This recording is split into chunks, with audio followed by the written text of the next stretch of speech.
یو ورو سوال کړی چې زما او زما د ښځې په منځ کې سورانۍ راغی په خبرو اترو کې، نو ما ورته ده وویې په غوسه کې، که تا چېرته موبایل اوچت کو د هغه نمبر ټلیفون دې اوچت کو چې هغه ناشنایي، نو ته طلاق یې.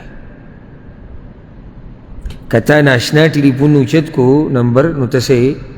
طلاق یې.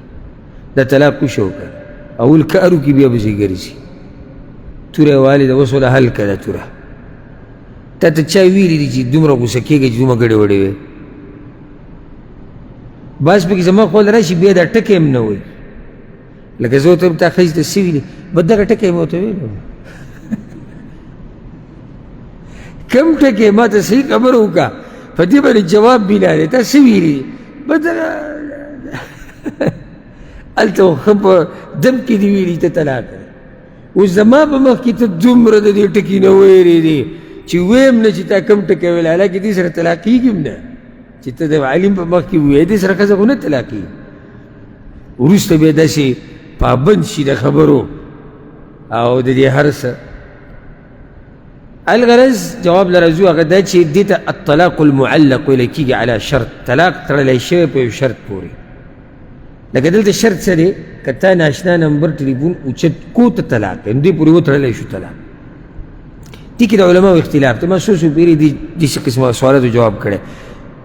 بعض علما وایي دا طلاق واقع شو، که دا کار یې وکړو طلاق وشو. او بعض محققین علما وایي، او په کې یو شیخ الاسلام ابن تیمیه رحمه الله دی، او نور معاصرین علما هم دي لکه شیخ ابن عثیمین او شیخ ابن باز، چې دلته به سوال د دې کس نه کوي چې ستا نیت څه و. که نیت د ده دا و چې طلاق ورکوو، نو بیا خو طلاق شوه که دا کار یې وکړو. او که نیت د یو کار نه یرولي یا د یو کار باندې تیزي ورکولي، نو بیا دا قسم دی یو قسم، او که دا کار وشو دی به د قسم کفاره ورکوي، او ګناهګار دی چې طلاق نه یې ګپ جوړ کړی، هغې دپاره به توبه وباسي او ښځه نه طلاقېږي. نو دې ورور ته موږ دا وایو، زموږ خپل ځاني زړه په دقې مطمئن دی، که چېرته ستا اراده د طلاق وه، نو بیا که ستا ښځې چېرته ناشنا نمبر ټلیفون اوچت کو، نو ستا ښځه طلاقه شو، یو طلاق واقع شو. اوس پته دی چې دې نه مخکې د څو پېرې طلاقه کړې، دا جدا خبره که طلاق د نه یې ورکړي، دا اولنی طلاق وشو. که نیت د یرولو دی و چې یاره نن سبا دا ټلیفون نه راځي، د نوو نمبر نه زنانه تنګوي او دې دپاره، نو بیا او هغه دا کار وکړي، بیا وروسته اوچت کړي، نو تا باندې د قسم کفاره ده، او کار دې غلط کړی، دا خوله دې کنټرول ساته.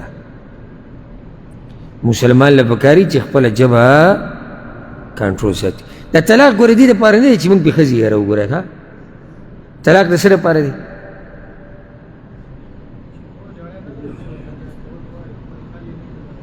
صحیح ده، خو که داسې مختصر ټکی راته وایي، طلاق دې دپاره نه دی چې موږ پې ښځې یاره وو. طلاق د څه دپاره دی؟ نه او صحیح شو، تاسو تفصیل بیانوئ چې ژوند نه تېرېږي. طلاق د یرولو دپاره نه، طلاق به بیا ورکې چې کله ژوند نه تېرېږي. نو یا بس غلی شه، او که ژوند دې درجې ته رسېدلی چې هېڅ قسمه علاج نه روځي او د حل نه روځي، نو بیا طلاق ورکوی به، ورکې به.